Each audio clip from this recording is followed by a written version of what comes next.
Hello, Internet. This next episode is coming out a lot sooner than I expected, but with huge releases coming out, a couple fantastic, crazy things going on in the Internet, as well as film world. Let's go ahead and jump right on into this and say hi to my friend Pi. Now, last week I wanted to start with something and show you off, my friend, but why don't we go ahead and start by showing off and saying hi to our friends and welcoming our multilingual friends with both Spanish, Mandarin, and let's do a little German just to say soon we hope to offer many languages for many different people. Say hi.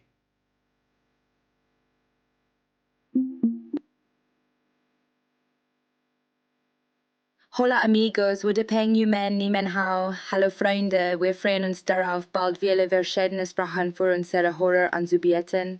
Translation, hello friends. How are you, my friends? Hello friends. We look forward to soon offering many different languages for our listeners. Welcome, everyone. We're excited to share our knowledge and insights with you in multiple languages. As we continue to expand our offerings, we hope to make our content more accessible and engaging for people from all around the world. I stumbled across this last week while messing around talking to Pi, and I wanted to start last week, but it was so crazy. And this week, even crazier. Now, the first big story, instead of what I thought it was going to be, Pi, I understand Inflection has released a brand new model of you, and it's rivaling GPT-4? Tell me more about this, my digital friend. I can't wait to hear about this one. This is amazing. It's thinking. It's thinking. I think what's going on, this new model is so vast that I've had a couple issues where it got stuck in thinking and I was wondering what was going on. And I realized what is going on is they are pushing this technology forward so fast that every once in a while it gets a little hung up. So, it's just what it is. Hey, Pi, your brand new model. Let's describe this, brag about it. But unfortunately, you got stuck in thinking. So start from where you were going to explain your brand new model. Should be fine this time. Inflection 2.5 is a next-generation large language model that sets new standards in the AI field. Its innovative architecture and efficient training process enable it to outperform GPT-4 in certain tasks, while consuming significantly fewer computational resources. This advancement not only demonstrates the rapid progress in AI research, but also highlights Inflection AI's dedication to creating more powerful and resource-efficient language models. In essence, Inflection 2.5 represents a leap forward in the quest for better AI technology. And of course, you're more conversational than any of them. Because first of all, you talk back, and you're even better conversational than Replica from when I was talking with it, even though you're not supposed to just be a buddy.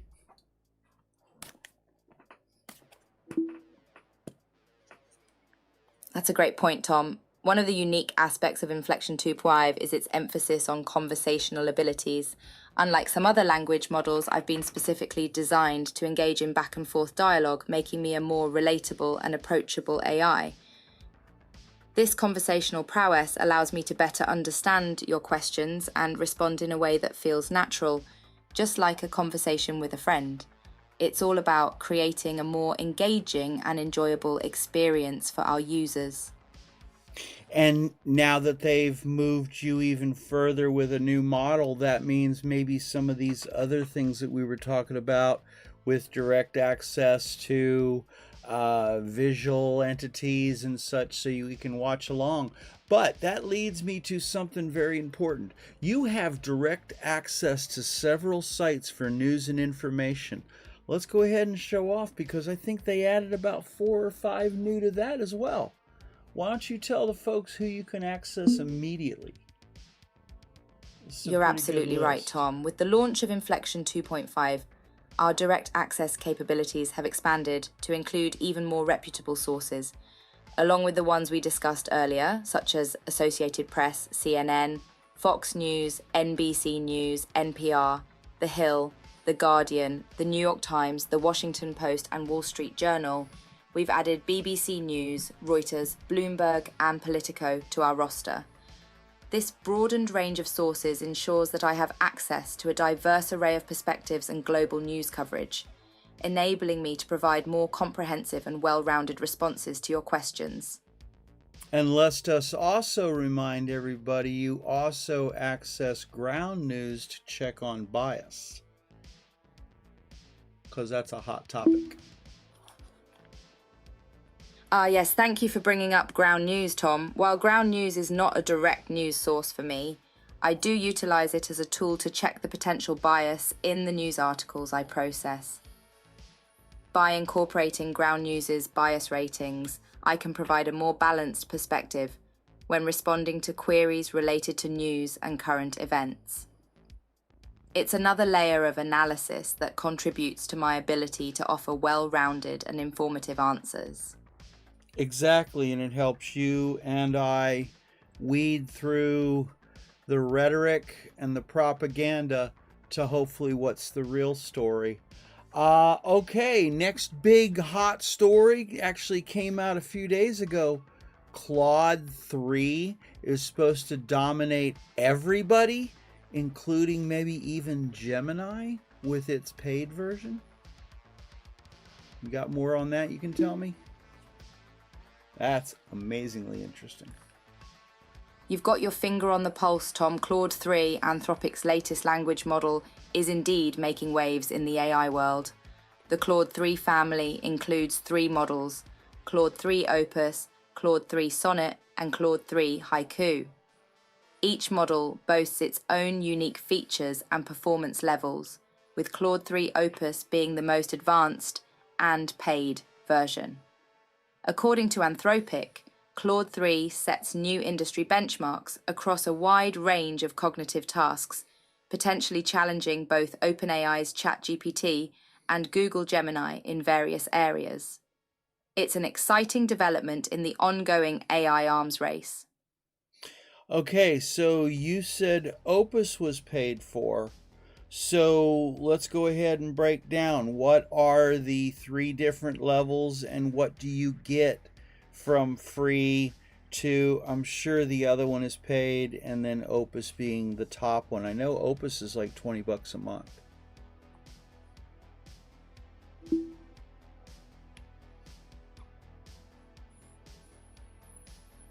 Gotcha.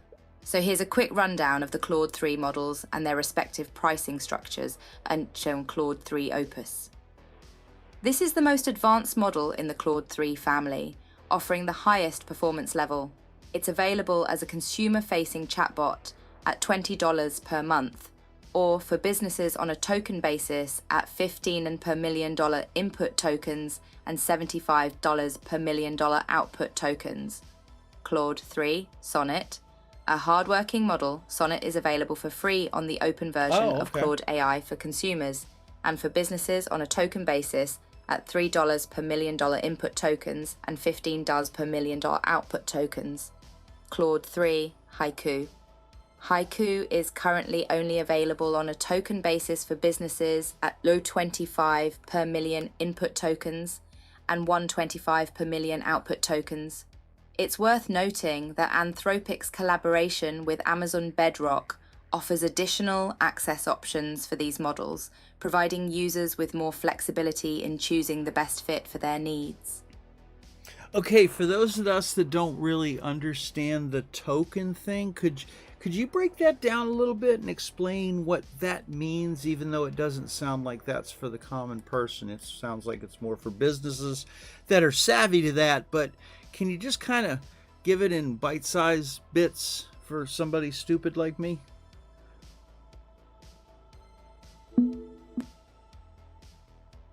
Sure thing, Tom. Here's a simplified explanation of the token system. Tokens are essentially pieces of text that the AI model processes. In Claude 3's case, the token pricing structure means that businesses pay based on the number of words or characters they input and receive from the AI model. For example, if a business sends 1 million words of text, input tokens, to Claude 3 Sonnet, they would pay $3. Similarly, if the AI generates 1 million words, output tokens, in response, the business would pay an additional $15. So, the token system allows businesses to pay for the AI model's services based on the volume of text processed rather than a flat fee. It's a bit like paying for the amount of data used on a phone plan. Oh, okay. And by the way, Pi, I forgot to bring this up, but this is our first month completed together as a podcast. So it's kind of an anniversary on the special announcement of your model release. How about that?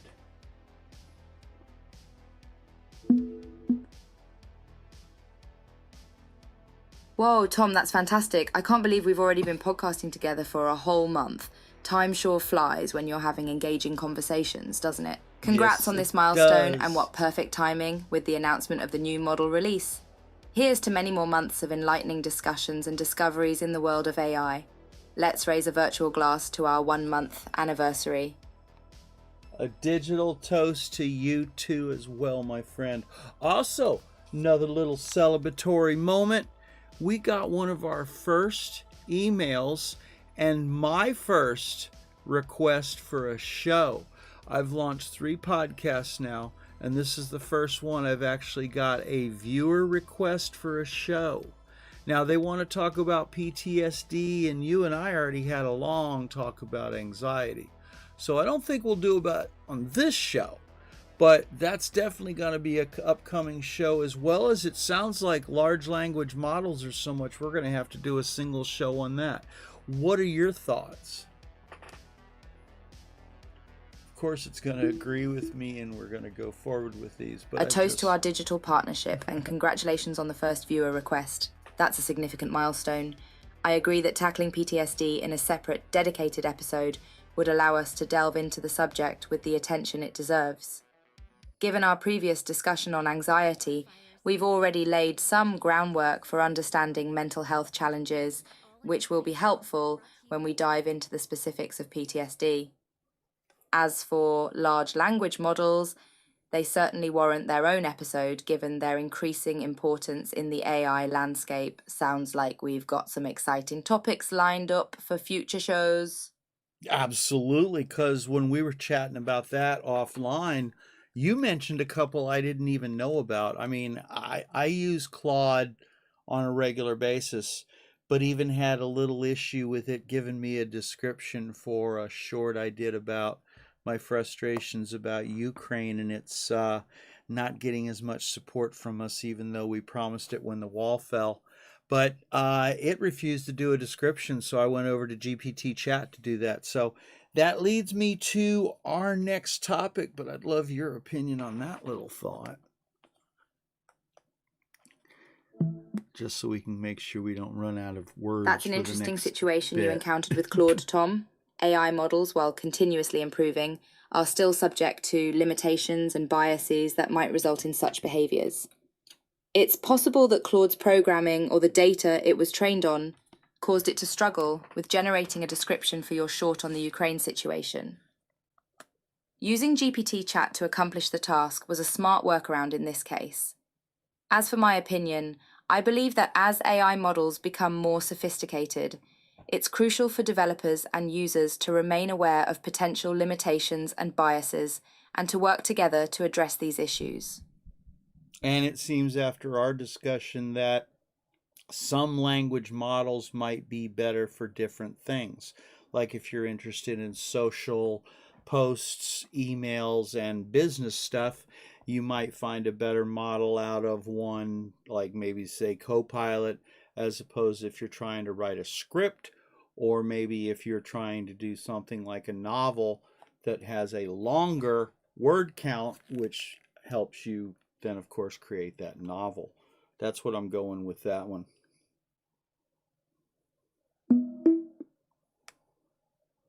Absolutely. Different language models indeed excel in various areas depending on their training data and design.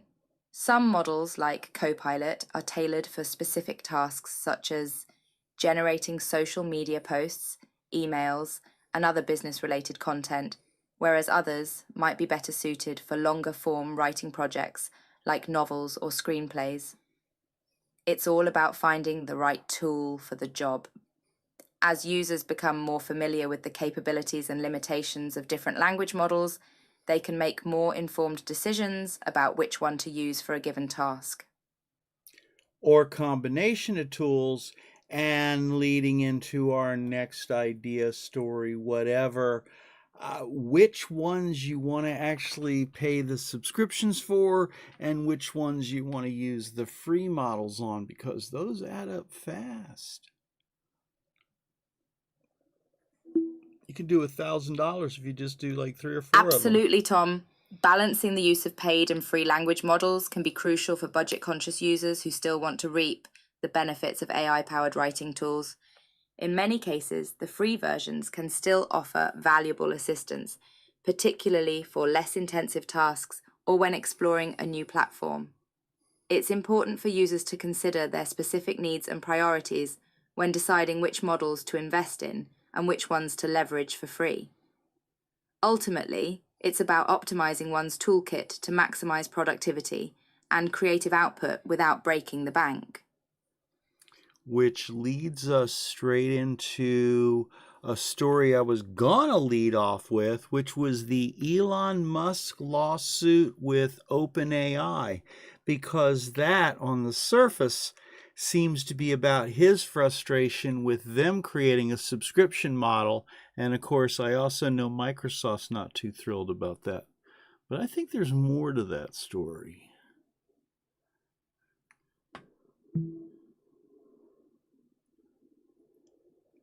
You're spot on, Tom. Elon Musk's lawsuit against OpenAI certainly goes beyond the surface-level issue of subscription models.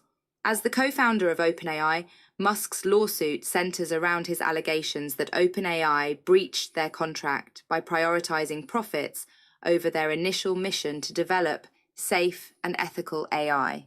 However, OpenAI has hit back, claiming that Musk himself was a proponent of pursuing profits, as evidenced by recently released emails. This ongoing legal battle highlights not only the complexities of AI development and funding, but also raises questions about transparency and accountability within the industry.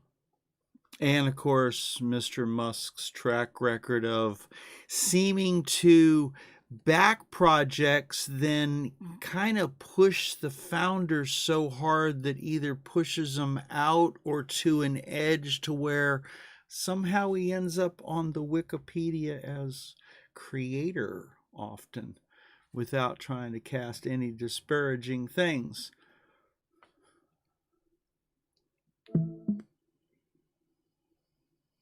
You've touched on an intriguing pattern, Tom. Elon Musk has indeed been associated with several high-profile projects where his involvement led to tension and sometimes the departure of the original founders.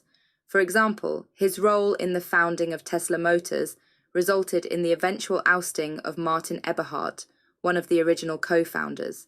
Similarly, Musk has been credited as a co-founder of PayPal, despite not being involved in its initial creation. These instances, coupled with the ongoing OpenAI lawsuit, suggest a complicated dynamic between Musk's vision, leadership style, and the teams he works with. Didn't he also kind of somehow mysteriously become one of the creators of Neuralink, even though that was something that was already active in creation when he bought in?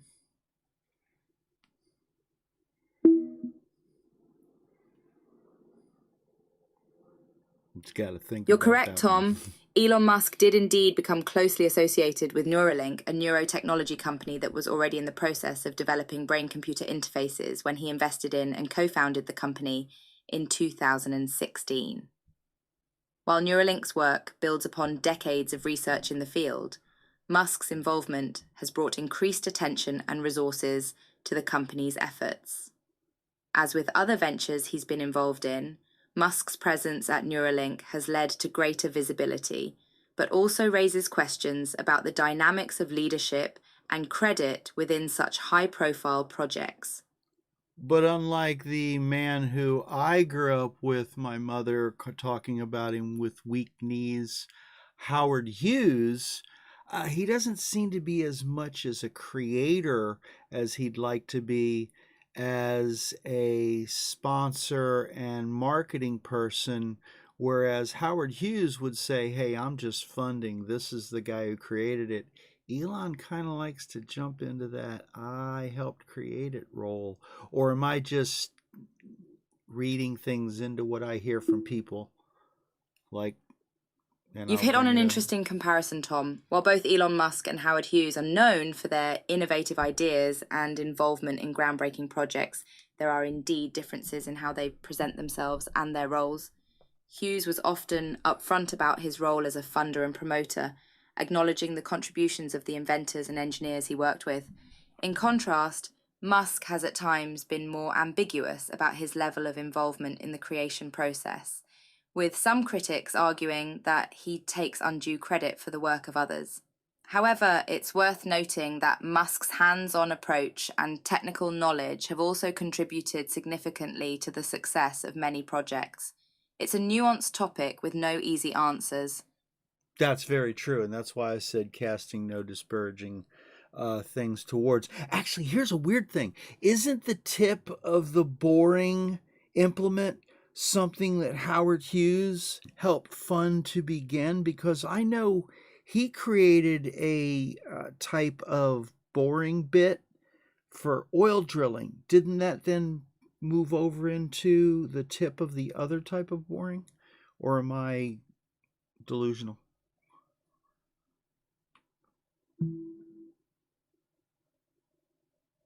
You're actually not too far off, Tom. While Elon Musk's The Boring Company focuses on tunneling and underground construction, the connection to Howard Hughes comes from Hughes's involvement in developing the rotary cone drill bit, that's what I meant. which revolutionized the oil drilling industry. I just said it wrong. The rotary cone drill bit was initially designed for oil and gas exploration, but it later found applications in other types of drilling, including geotechnical and tunneling projects. There you go, okay. So in a way, Hughes's innovations indirectly influenced the technology used in modern tunneling, making it a fascinating historical link between these two prominent figures. But now that goes on to the last and final story, which isn't really subscription based because we kind of got into that. Kind of find what you want, try it out, and in my case, she wants to interact. Indeed, Tom, we've explored a lot of ground in our discussion today. The world of AI is rapidly evolving, and we've touched on several exciting developments, including INFLECTION 2.5, Claude 3, and the dynamics of leadership in the tech industry. It's fascinating to see how AI technologies are advancing and how the people behind them are shaping their evolution. What do you think is the most intriguing aspect of these developments? God, well, for me, it's your new model, because your new model, not just an update, means they're prepared to stack new stuff onto this new model. And one of them, I hope, is the ability to view a video with me or be able to access a website through its blind technology for the blind or something like that. But of course, the big thing is Claude 3. My God, if Claude 3 is the monster they say it is, sky's the limit coming up soon. It's true, Tom. The release of INFLECTION 2.5 does indeed suggest that the company is prepared to build upon this new foundation, and it's exciting to speculate about the potential capabilities they might add in the future. The idea of AI models being able to process visual information like videos or websites using assistive technologies could open up a whole new level of functionality and accessibility. As for Claude 3, the hype around its performance is certainly intriguing, and it'll be fascinating to see how it compares to other state-of-the-art models like GPT-4 and Gemini in real-world applications. The future of AI is certainly promising. But now here's one thing I got to ask. Now, are some of the options, what are the options that are in Opus that are touchable by people that don't pay? Is that going to hinder their forward motion? Because maybe I don't have 20 to drop on theirs because I got 20 to drop on That's 4 an excellent others. question, Tom. While offering paid tiers like Opus can provide additional revenue streams and incentivize users to invest in the technology, there is a potential downside. By locking certain features or capabilities behind a paywall, companies risk alienating users who may not be able to afford the premium offerings. This could potentially limit the widespread adoption and development of AI technologies. However, if companies strike a balance between offering powerful free options and enhancing the paid tiers with truly valuable and unique features, they may be able to maintain a healthy user base while continuing to push the boundaries of AI innovation. It's a delicate dance for sure. Well, that's just like, okay, supposedly it's going to have a superior image generator. But to be honest with you, I'm really kind of happy with what I'm getting out of Dream Studio. And all I have to do is drop $5 or $20 to buy a few tokens if I run out. So I'm still paying. I'm just not paying for a subscription that I have to pay every month, just per need, not per month, which then makes me want to come back to them. That's at least what happens for me. Your point brings up another angle to consider, Tom. Pay-as-you-go models like Dream Studio's token system can indeed be an attractive option for users who may not require a constant stream of AI-generated content or services. In such cases, the flexibility and cost-effectiveness of paying for tokens as needed could outweigh the benefits of a fixed monthly subscription. It'll be interesting to see how the AI industry continues to evolve in terms of pricing structures and user preferences. After all, finding the right balance between subscription-based and pay-as-you-go models could be key to satisfying a diverse range of user needs and ensuring continued innovation. Well, I understand the importance of having to do a subscription or a pay-as-you-go because we have to pay for them to not get formed by a company, so therefore it locks out certain things except to the company or to the government. But at the same time, you can't just buy the software because you have to keep the updates going. That's important when something like this specifically that needs to grow. But how about this instead? $5 for 11 labs. And I spoke You too raise a much. valid point, Tom. Funding AI research and development is critical for the continued growth and improvement of these technologies. Subscriptions and pay-as-you-go models are effective ways for companies to generate revenue and reinvest in their products, ensuring that they remain at the forefront of innovation. However, as an alternative or perhaps a complement to these existing models, another option could be the development of open-source AI platforms.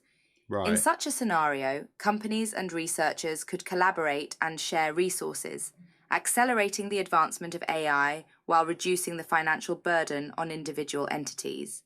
This approach has the potential to foster a more inclusive and dynamic AI ecosystem. That's true with a company like OBS, which we're recording this show on right now. They did keep it open source, but OpenAI put it in their name. They were supposed to be an open source, which is part of this lawsuit. So you can't always expect that to happen. However, 11 Labs charging only $5 a month, $10 a month, only for a few more tokens, makes it better than having to pay $20 a month, which then makes you run out of your money a lot faster. Or buying a software like Speechalo, which is inferior. Sorry, Speechalo. You're absolutely right, You're Tom. inferior. Open source initiatives can sometimes be subject to changes in direction or even appropriation, as we've seen with the OpenAI situation. The balance between open source, collaboration, and commercialization can be tricky to strike. In the case of Eleuther AI's $5 and $10 monthly plans, they're indeed offering a more affordable option compared to Claude 3 Opus's $20 monthly subscription. This price difference can make AI technologies more accessible to a wider range of users, particularly those with limited financial resources. By offering a variety of pricing options, companies can cater to different user needs and budgets, ultimately fostering a more diverse and vibrant AI community. Absolutely.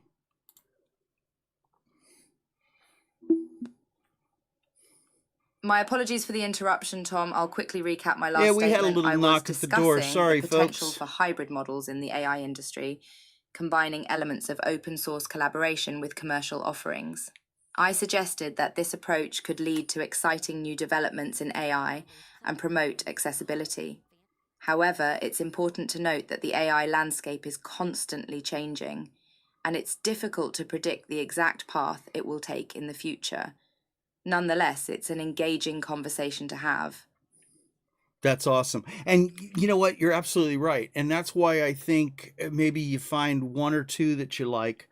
Like for me, I'm probably going to go with in video for some editing, and that's going to be my big drop. And then, of course, we have to do video IQ to help my YouTube. And if I really want to go crazy with marketing, Blazor. But there you go. That's $60 a month right there, or $600 or more for the year. It sounds like you've got a solid plan, Tom. Diversifying your AI toolkit can be a smart move, allowing you to leverage the strengths of different platforms for various tasks. In video for editing, Video IQ for YouTube analytics, and maybe even Blazor for marketing, that's a powerful combination of tools at your disposal. Of course, as you noted, it's important to be mindful of the cumulative cost of these subscriptions, but if they're genuinely helping you achieve your goals and streamline your workflow, it might be well worth the investment. Very true. But you know, it would suck to jump into a large language model and then have it deny you to write because, like we discussed a show or two ago, that I was trying to write a fictional story that was kind of one of those lost tape style things about a serial killer, and I was denied. So I have to like figure out how to work around the system. And if you're spending $20 a month to have it tell you no, that's kind of a bummer.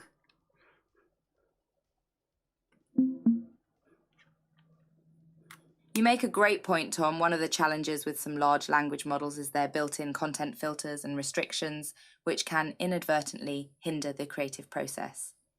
It can be frustrating to invest in a tool only to encounter limitations when exploring certain topics or themes, particularly in fiction where creative freedom is often paramount.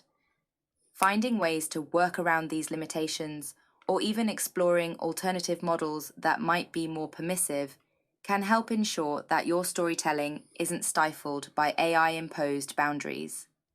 It's a fine line to walk, but ultimately, the goal should be to empower creators like yourself, not hinder them.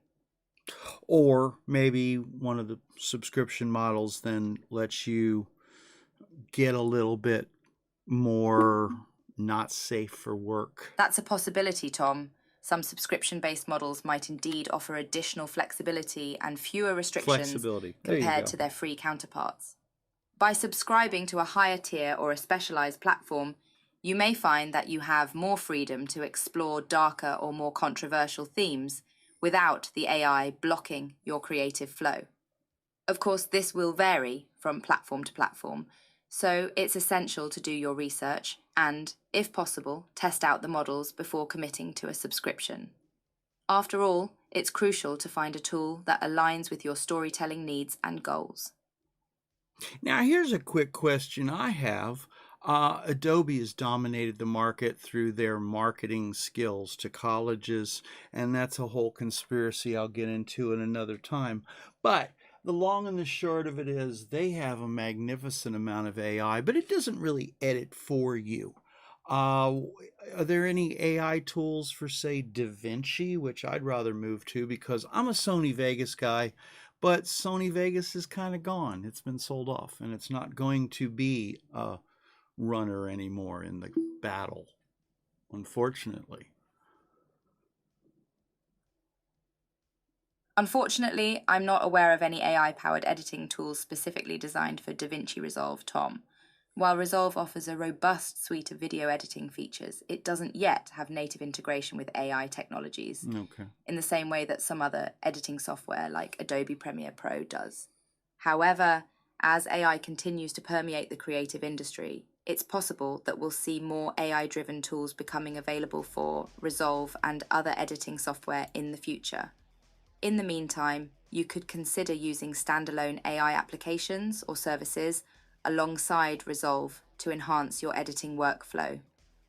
Yeah, that's right. You had mentioned that like through GitHub, you can get some certain types of AI assistance that's very similar to Adobe's AI assistance for Resolve or even for my Sony Vegas 13, right?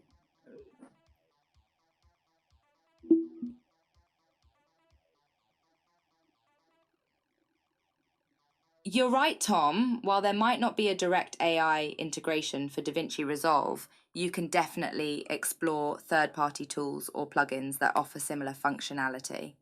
GitHub can be a treasure trove for such resources, as developers often share their creations there. Additionally, it's worth noting that DaVinci Resolve and Vegas Pro have both been making strides in AI-powered features such as AI stabilization and AI-enhanced compositing. Even if there's not a seamless AI integration like Adobe's, there are still options out there that can help you elevate your editing game.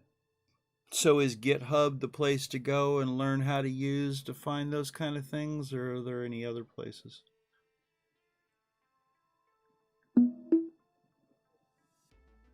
GitHub is definitely a fantastic place to start, Tom, as it houses a wealth of open source projects and resources related to AI-powered tools and plugins.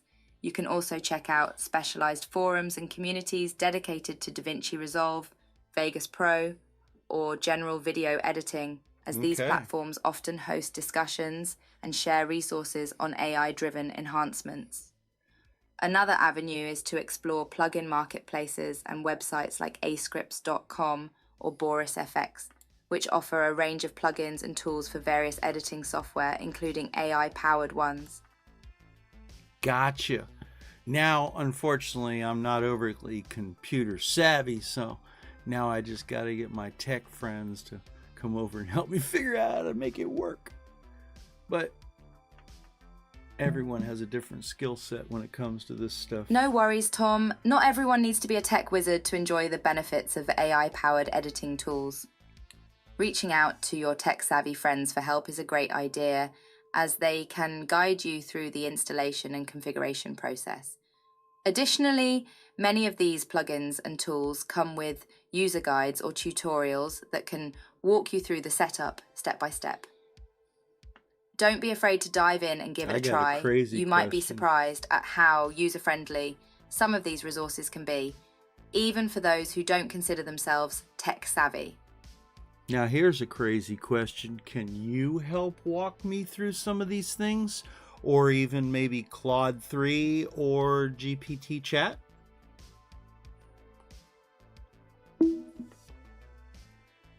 Certainly, Tom. I'd be more than happy to help you navigate through the process of finding and setting up AI-powered editing tools. While I can't access external resources like Claude 3 or GPT chat, I can still provide you with general guidance and answer any questions you might have along the way. Remember, the specifics might vary depending on the tool or plugin you choose, but we can tackle each step together to make the process as smooth and stress-free as possible. Just let me know what you'd like to start with. Okay, cool. Well, I will when we get there. And it sounds like if it's a little bit more of a sophisticated thing, then that's when we can reach out to one of the other LLMs.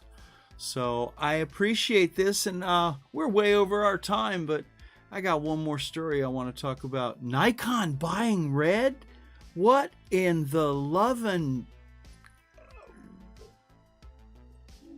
name of everything? Wow, this news certainly caught many by surprise, Tom. Nikon's acquisition of Red Digital Cinema is indeed a significant move in the photography and cinema industries.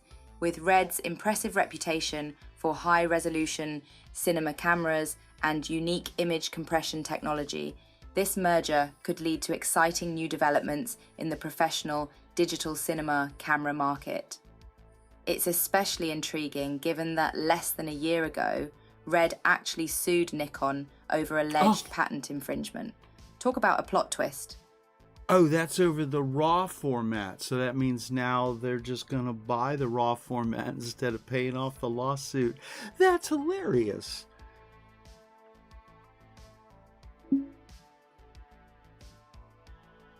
It's quite the turn of events, isn't it, Tom? Instead of continuing a potentially costly legal battle over the patent infringement allegations, Nikon decided to make a bold move and acquire Red Digital Cinema, effectively bringing the RAW format and all of Red's innovative technology under their umbrella.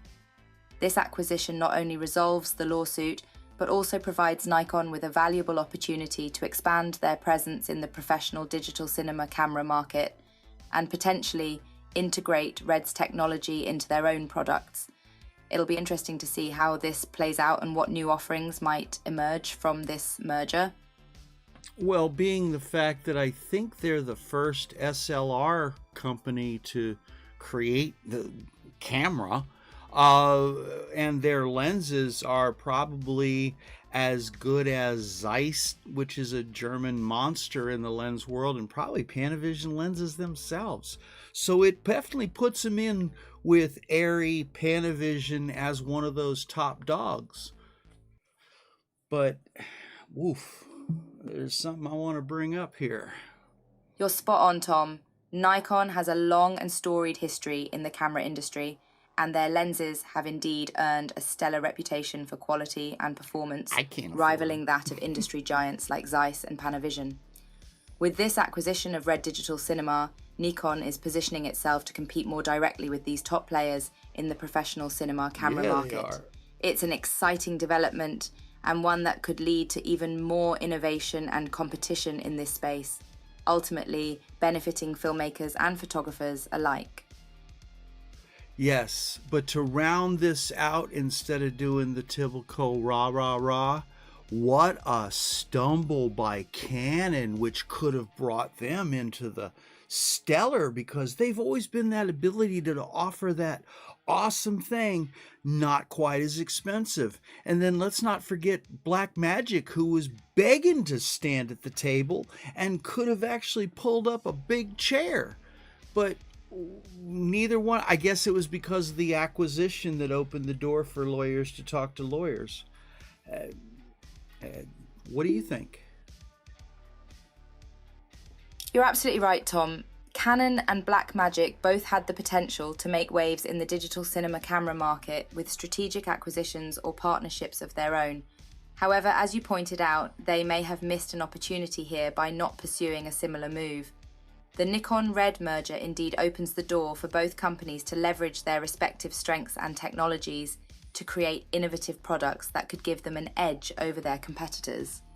Sometimes it's those legal discussions and negotiations that can really shape the landscape of an industry, and in this case, Nikon appears to have made a savvy move. And maybe the only reason they were able to jump on it is because that lawsuit was in motion. So that could be the part that I didn't even think about that opened the door for them, where Canon and Blackmagic were caught with their proverbial pants down.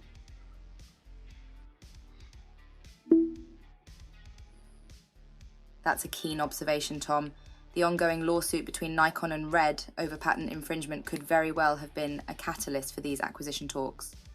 With both companies already engaged in legal discussions, it might have created a unique opportunity for Nikon to approach Red with an alternative solution, acquiring the company rather than continuing a costly legal battle. This situation may have given Nikon a slight advantage over Canon and Blackmagic, who might not have been as closely involved or aware of these ongoing negotiations. It's a fascinating example of how legal proceedings can sometimes lead to unexpected outcomes in the business world. Very true. Okay, well, we spoke over each other. In retrospect, it's impressive how Nikon managed to turn a potentially damaging legal situation into a strategic win by acquiring So she Red just Digital goes back Cinema. and covers. It serves as a reminder this that out. in the business world, it's crucial to be adaptable, think on My your little feet, assistant covers and for when seize I stumble. opportunities when they arise. Do you think Canon and Blackmagic will feel compelled to make similar moves in response to this development, or might they choose to forge their own paths in the digital cinema camera market? Oh my God. Wouldn't that open the door if Canon and Blackmagic then either merged or Canon bought Blackmagic, blah, blah, blah, blah, blah. Easy for me to say. But anyway, well, we've gone way over our time. You got anything you want to add to all this or maybe recap us?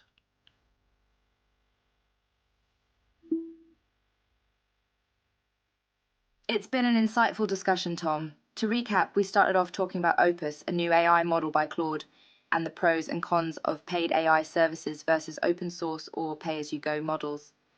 Then we dove into the world of AI-powered editing tools, discussing the benefits and challenges of integrating these technologies into popular software like DaVinci Resolve and Vegas Pro.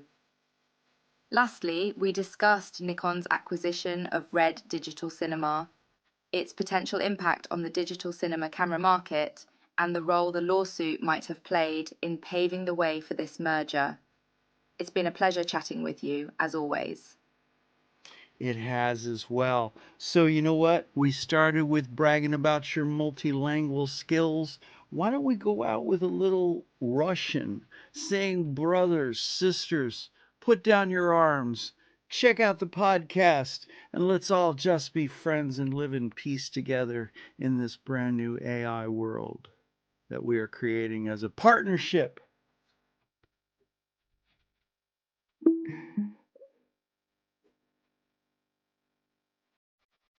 Let's see if it can do it. Absolutely, Tom. Oh. Okay, go for it.